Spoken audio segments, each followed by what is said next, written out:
Okay, this is an IXL video to help with S9. All right, writing equations in slope-intercept form. All right, so this is slope-intercept form, y equals mx plus b, where m is your slope and b is your y-intercept. So here, a line has a slope of 4 and a y-intercept of 4. What is its equation in slope-intercept form? So you're just going to plug in the slope right here for m, and you're going to plug in the y-intercept for b. So if the slope is 4, just put in 4 where you'd put m. And if the y-intercept is 4, you're going to do the same thing. All right, so that's what I'm going to put here. Y equals 4x plus 4. All right, again, the same thing. If its slope is 10 and its y-intercept is 5, I'm going to put 10 in front of the x and 5 as the y-intercept. Y equals mx plus b.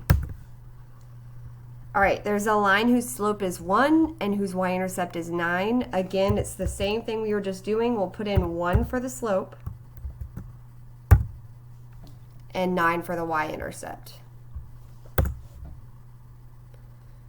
All right, now the line's y-intercept is -9 and the slope is -6. So we just want to make sure that we put in -6 for the slope and just put -9 instead of +9 since that y-intercept is a minus.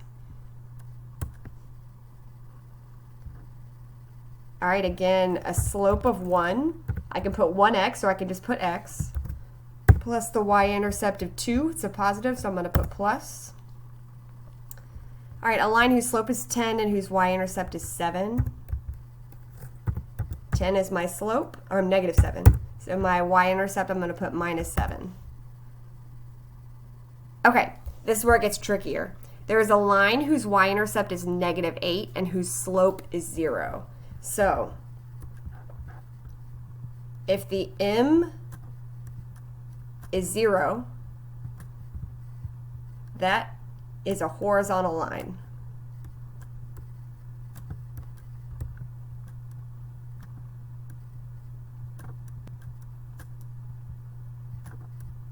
Horizontal lines are always written as y equals whatever the y-intercept is. There's no x in here because it's a horizontal line and the slope is 0. So if you actually did plug in 0 next to the x, it would get rid of the x because anything times 0 is 0, right? So if I actually did plug in y equals 0x minus 8, you would see that 0 times x is just 0, so that cancels out and you're just left with y equals -8. So always, whenever you have a slope of 0, you just write the equation as y equals the y-intercept. Y equals -8. All right, there is a line that includes the point 46 and has a slope of 1. What is its equation in slope-intercept form? All right, so we're given the slope, we're just not given the y-intercept, right? So we're going to plug in what we know for the slope, which is 1. If it has a slope of 1, we're going to plug that in for the m. So y is equal to 1x plus b. All right, I need to figure out the b. The only other thing they give us is that it goes through the point 46. So I know that I have an x that's equal to 4 and a y that's equal to 6. Because that's how ordered pairs are made, right? X comma y. So my x is 4, my y is 6. So I can plug this x and this y into the equation and solve for b. So if I plug in 6 for y, I'm going to put that right here. So 6 is going to equal 1 times 4, because my x is 4, plus b. Well, 1 times 4 is just going to give me 4. So looking at this, what does b have to be?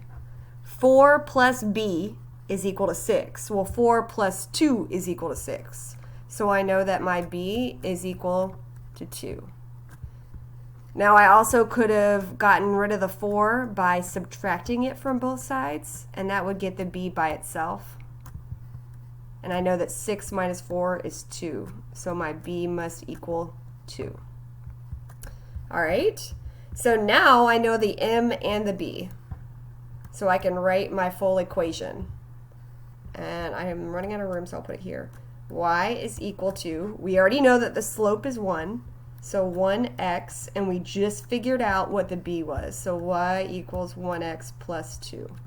All right, let's go ahead and put it in.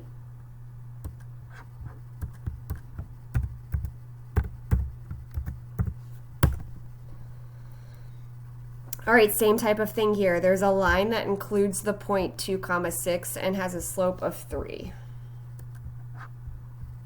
All right, so I start off with my slope-intercept form, y equals mx plus b. They give me the slope, so I know I'm going to plug that in for my m. Y equals 3x plus b. They also give me this point, 2 comma 6. So I know that I can substitute my x and y values into the equation to find what the b is.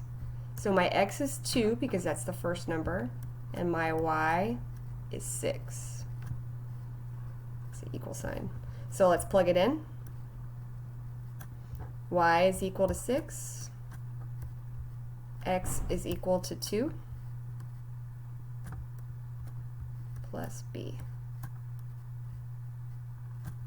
All right, so 6 is equal to 3 times 2 is also 6 plus b. So that means b must be 0. Oh, these all look like b's. All right, sorry, this is a 6. And I'll make this a capital B. All right, so 6 equals 6 plus b. That means my b has to equal 0 for the equation to be true. And if I subtracted 6 from both sides, I would get the same answer. They would cancel out, and this would equal 0. So I'm ready to write my final equation. Y is equal to 3x plus 0.